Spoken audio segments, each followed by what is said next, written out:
스노보드 하프파이프의 최가은이 이번 동계올림픽에서 금메달을 목에 걸었습니다. 2차 시기 실패를 딛고 3차 시기에서 이룬 대역전 드라마였는데요.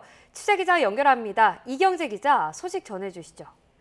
네, 한편의 영화 같은 대역전극이었습니다. 18살 고등학생 스노보더 최가원이 스노보드 하프파이프에서 금메달을 목에 걸었습니다. 최가원은 밀라노 코르티나 담페초 동계올림픽 스노보드 여자 하프파이프 결승에서 최고 점수 90.25점을 받았습니다. 88점을 받은 클로이 김을 따돌리고 우승을 차지했습니다. 과정은 쉽지 않았습니다. 최가원은 폭설이 내리는 가운데 전체 7번째로 출전했는데요. 1차 시기에서 점프 도중에 경기장 가장자리 림 부분으로 떨어지면서 크게 충돌했습니다. 한동안 슬로프에서 일어나지 못했고 대회 주최 측이 들것까지 준비하면서 큰 부상이 우려되기도 했습니다. 하지만 최가원은 그 우려를 딛고 2차 시기에 도전했습니다. 여기서도 또 점프 착지 도중 넘어지고 말았습니다. 하지만 최가원은 포기하지 않았습니다. 마지막 3차 시기에서 자신의 전매 특허죠. 스위치 백사이드 9을 성공하고 안정적으로 경기를 펼친 끝에 90.25점이란 높은 점수를 받았습니다. 2차 시기까지 88점으로 1위를 달리던 클로이 김이 마지막 3차 시기에서 넘어지면서 최가원의 우승이 확정됐습니다. 자신의 올림픽 첫 출전에서 이른 쾌거인데요. 이번 대회 우리 선수단의 첫 번째 금메달이자 우리나라 스키 스노보드 종목 사상 첫 번째 금메달입니다.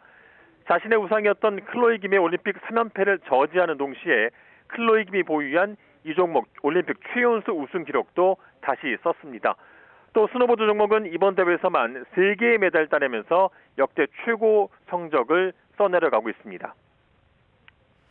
네, 간밤에는 쇼트트랙 쪽에서도 메달 소식이 전해졌네요. 네, 남자 1000m에서 임종원이 동메달을 획득했습니다. 임종원은 준중결승과 준결승을 차례로 통과한 뒤에 대회 결선에서 9바퀴까지 최하위인 5위를 유지했습니다. 마지막 한 바퀴를 남기고 속도를 높인 임종원은 앞선 2명의 선수를 차례로 제치고 메달을 확정했습니다. 이번 대회 우리나라 쇼트트랙에서 나온 첫 번째 메달입니다. 첫 개인전 출전에 메달을 목에 걸며 남자 대표팀의 에이스로 우뚝 선 임종원은 남아있는 500m와 1500m, 5000m 계주에서 추가 메달에 도전합니다. 지금까지 스포츠부에서 전해드렸습니다. 네, 미국의 고용 지표가 겉으론 좋은데요. 속을 들여다보면 우려되는 부분이 적지 않습니다. 결국 앞으로의 통화 정책엔 물가가 중요하게 작용할 전망입니다. 뉴욕에서 이승윤 특파원입니다. 미국 노동부가 발표한 지난주 신규 실업수당 청구 건수는 22만 7천 건으로 한 주 전보다 5천 건 감소해 전망치 22만 5천 건을 밑돌았습니다. 2주 이상 실업수당을 신청한 계속 실업수당 청구 건수의 4주 이동 평균은 184만 6천여 건으로 1년 4개월 만에 가장 낮았습니다.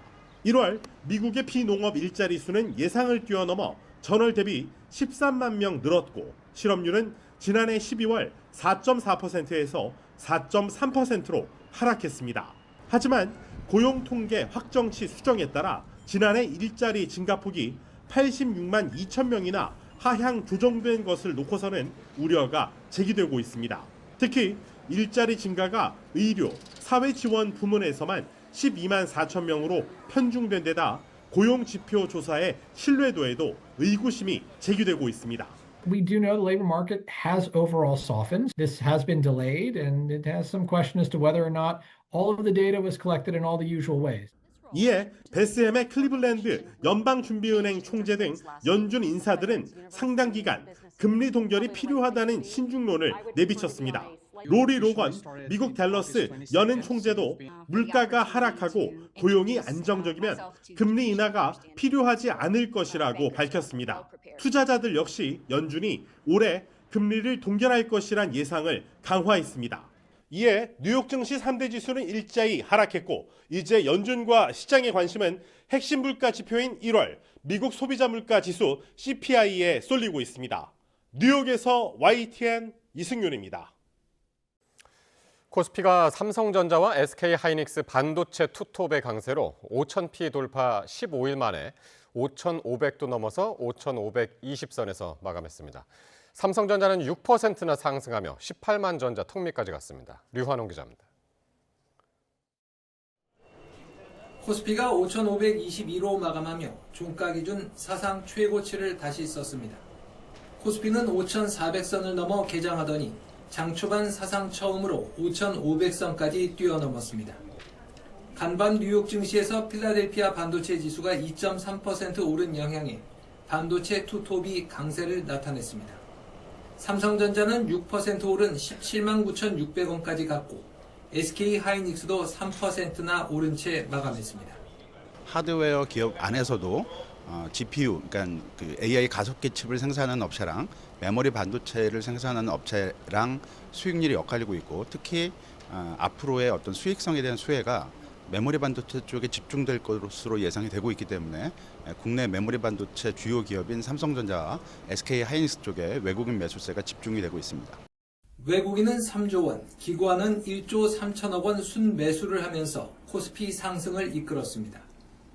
외국인과 기관은 최근 나흘 연속 동반 순매수를 하면서 코스피 5,500선 돌파를 주도했습니다. 코스피는 지난달 22일 사상 처음 5,000선을 넘었는데 15거래일 만에 10% 오른 5,500선을 넘는 놀라운 모습을 보였습니다.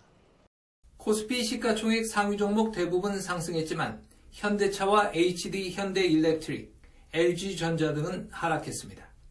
코스닥은 0.7% 오른 1122로 출발해 한때 하락세로 전환했지만 낙폭을 만회해 1% 오른 1125로 장을 마쳤습니다.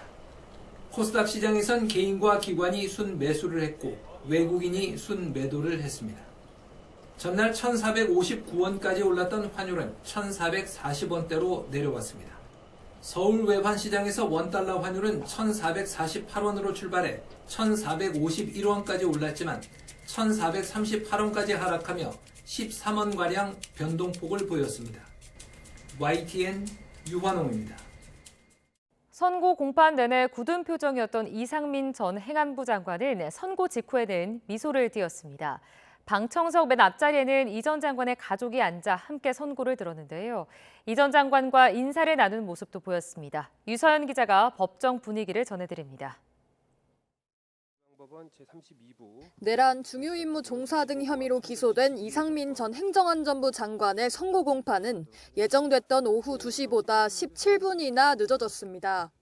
구치소에서 출발한 이 전 장관이 교통 상황으로 지각 출석한 건데 정시보다 일찍 도착한 재판부는 선고문으로 보이는 문서를 읽으며 이 전 장관을 기다렸습니다. 남색 정장을 입고 모습을 드러낸 이 전 장관은 1심 선고 공판 내내 별다른 표정 변화를 보이지 않았습니다. 입을 굳게 다문 채 정면을 바라보고 있었는데 특검 구형량의 반토막인 징역 7년 선고가 내려진 뒤에는 미소를 띄었습니다. 재판부가 직권남용 혐의에 대한 무죄 판결 공시를 원하는지 묻자 변호인과 논의한 뒤 고개를 끄덕이기도 했습니다. 그 부분은 그러면 공시를 원하시나요? 예. 이 부분은 공시하도록 하겠습니다. 선고 공판에는 이 전 장관 가족들도 참석했습니다. 방청석 맨 앞자리에 앉아 있었는데 선고 직후에는 이 전 장관을 향해 아빠 괜찮아, 사랑해라고 외쳤고 이를 들은 이 전 장관이 웃는 얼굴로 살짝 손을 흔들며 인사를 건네는 모습도 보였습니다. 이 전 장관과 달리 내란 특검팀은 아쉬움을 표했습니다. 형량에는 많은 아쉬움이 있지만 판결 이유를 면밀히 분석한 후 항소 여부를 결정하도록 하겠습니다. 이 전 장관의 변호인단 또한 법정 공방 2라운드를 예고했는데 항소심 재판을 받을 예정이라는 이유를 들어 취재진 인터뷰를 거절하고 법원을 빠져나갔습니다. YTN 유서연입니다. 네, 끝으로 출근길 날씨 살펴보겠습니다. YTN 야외 스튜디오 연결합니다. 정수현 캐스터. 네, 정수현입니다. 네, 공기가 계속 안 좋은데요. 오늘 상황은 어떻습니까? 네, 밤낮 없이 공기가 답답한데요. 서울 등 수도권과 영서에는 올해 첫 비상저감 조치가 내려진 가운데 현재 전남과 제주를 제외한 전국의 초미세먼지 농도가 나쁨 수준 보이고 있습니다. 네, 당분간은 고농도 미세먼지에 주의가 필요한 거죠? 네, 설 연휴 초반까지는 먼지의 영향을 받겠는데요. 주말에도 날은 한층 더 온화해지겠지만 공기가 탁해서 당분간 호흡기 약하신 분들은 외출을 자제하시는 편이 좋겠습니다.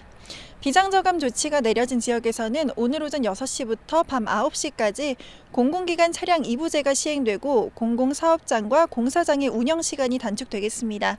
또 5등급 차량의 운행도 제한되는 점 참고하시기 바랍니다. 먼지는 설 연휴 초반까지 영향을 주겠습니다. 고온건조한 날씨에 산불 위험도 더욱 커져서 불조심하셔야겠고요. 일요일까지는 예년보다 온화하다가 설날을 전후로는 기온이 다소 내려가겠습니다. 월요일에는 일부 동해안 지역에 많은 눈이 내릴 가능성이 있겠습니다. 오늘도 심한 추위는 없습니다. 현재 서울의 기온이 3.7도, 대구 영하 2도 보이고 있고요. 한낮에는 초봄처럼 온화하겠습니다. 서울이 11도까지 오르며 어제보다 또 예년보다 5에서 6도 정도 크게 높아지겠고 대전 13도, 부산 14도까지 오르겠습니다. 오늘 중북부는 대체로 흐린 가운데 경기 북동부와 영서 북부에는 빗방울이 떨어지거나 눈이 날리는 곳이 있겠고 그 밖의 지역은 대체로 맑겠습니다.